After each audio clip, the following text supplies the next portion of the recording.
সেদিন তাইওয়ানের লোকাল বাসে উঠে দেখলাম একটা মজার জিনিস। এটা খুব ভালো একটা জিনিস। তারপর থেকে আমি প্রত্যেক দিনই বাসের মধ্যে লক্ষ্য করেছি প্রত্যেকটা বাসের মধ্যে এই একই ধরনের সিস্টেম রয়েছে। সেটা কি সিস্টেম তোমরা দেখে নিশ্চয়ই বুঝতে পারছো। এটা একটা মোবাইল চার্জ দেওয়ার ইউএসবি চার্জার। এইখানে 6টা পোর্ট আছে।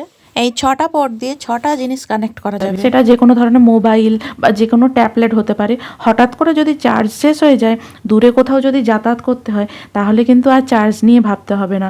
যে কোনো সময় তাইওয়ানের এই লোকাল বাসে যাওয়ার সময় যে কোনো ধরনের হ্যান্ডহেল্ড ডিভাইস চার্জ দিতে পারবেন। সেটা মোবাইল ট্যাবলেট চার্জ দিতে পারবেন। আর চার্জ নিয়ে আর ভাবতে হয় না। আর যখন খুশি বাসের মধ্যে উঠে আমি এটা চার্জ দিতে পারি। তাই আমি সবসময় একটা ডেটা কেবিল আমার সাথে রাখি, সেটা দিয়ে আমি সবসময় চার্জ দিতে পারি। আমার তো এই সিস্টেমটা দেখে খুব ভালো লাগলো। তোমাদের এই সিস্টেমটা দেখে কেমন লাগলো? তোমাদেরও যদি এই সিস্টেমটা ভালো লেগে থাকে অবশ্যই তাহলে কমেন্ট করে জানিও। দেখা হবে নেক্সট ভিডিওতে। তাইওয়ানের এই ধরনের অনেক সুন্দর সুন্দর মজার মজার জিনিস তোমাদের সাথে শেয়ার করব। অবশ্যই আমার সাথে থেকো। তো আজকের মতো টাটা।